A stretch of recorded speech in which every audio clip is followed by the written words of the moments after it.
நம்ம என்ன பார்க்க போறோம்னா ஒரு பிவி டயக்ராம் பார்க்க போறோம். இது நீட்ல கேட்கப்பட்ட கொஸ்டின் தான். பிவி டயக்ராம் கொடுத்துருக்காங்க. இது பி, இது வி. ஒய் ஆக்சிஸ் வந்து பி இருக்கு, எக்ஸ் ஆக்சிஸ்ல வி இருக்கு.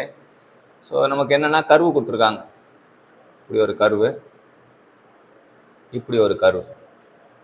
ஸோ இதை பார்க்கும்போது நம்ம என்னன்னா என்ன ப்ராசஸ், ஸோ இங்கேருந்து இது வந்து எக்ஸ்பேன்ஷன் ப்ராசஸ் அப்படின்னு நம்ம தெரிஞ்சுக்கலாம். ஆனால் அதெல்லாம் கொடுக்கல, நீட்டில் வந்து எக்ஸ்பேன்ஷன் ப்ராசஸ்லாம் கொடுக்கல. இதில் என்ன கேள்வி கேட்டிருக்காங்கன்னா நமக்கு இது ஓஏ, இது ஓபி, ஓசி, ஓடி.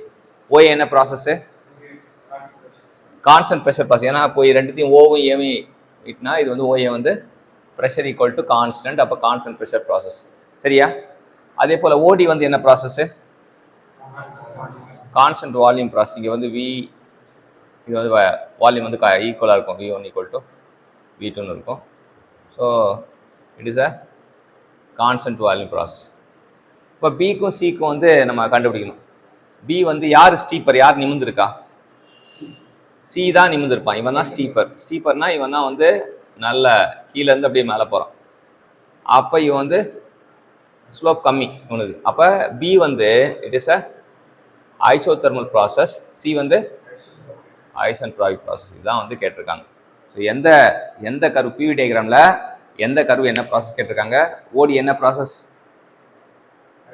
ஐசோஸ்டோரிக் process or constant volume process. ஏன்னா வந்து ஓவும் டி முட்டினா எங்கே வருது? எந்த லைன் தொடுது? வால்யூம் லைன் தொடுது. அப்போ அது கான்ஸ்டன்ட் வால்யூம் ப்ராசஸ். ஓஏ வந்து கான்ஸ்டன்ட் ப்ரெஷர், ப்ரெஷரை முட்டுது, ஆனால் கான்ஸ்டன்ட் ப்ரெஷர் ப்ராசஸ். இது வந்து இவன் ஸ்டீப்பராக இருக்கான், ஸ்டீப்பராக இருக்க வந்து ஐசென்ட்ராபிக் ப்ராசஸ், ஸ்டீப்பர் கம்மியாக இருக்க வந்து ஐசோதெர்மல் ப்ராசஸ். இந்த 4 கொடுத்துட்டு மேட்ச் த ஃபாலோயிங் மாதிரி கேட்டிருக்காங்க. ஸோ அதுதான் வந்து சூப்பரான கொஸ்டின்.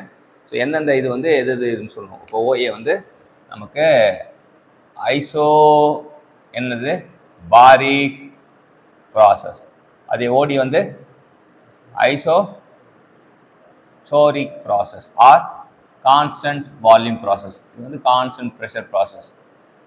ஓபி வந்து ஐசோ தெர்மல் ப்ராசஸ், அப்போ டெம்பரேச்சர் கான்ஸ்டன்ட்டு. ஓசி வந்து ஐசென்ட்ரோபிக் ப்ராசஸ், அப்போ என்ட்ரோபிக் கான்ஸ்டன்ட். இதுதான் மேட்ச் த ஃபாலோயிங் கேட்டிருக்காங்க. சூப்பரான கொஸ்டின். ஸோ இந்த மாதிரி சூப்பரான கொஸ்டின்லாம் பார்க்கணும் அப்படின்னா நம்ம கேட்டுக்கே ப்ரிப்பேர் பண்ணாலுமே நீட் கொஸ்டின்ஸ் எல்லாம் பார்க்கும்போது it is basic level understanding கொடுக்கும். IIT JEE கொஸ்டின் பார்க்கும்போது பேசிக் லெவல் அண்டர்ஸ்டாண்டிங் கொடுக்கும். Thank you champions.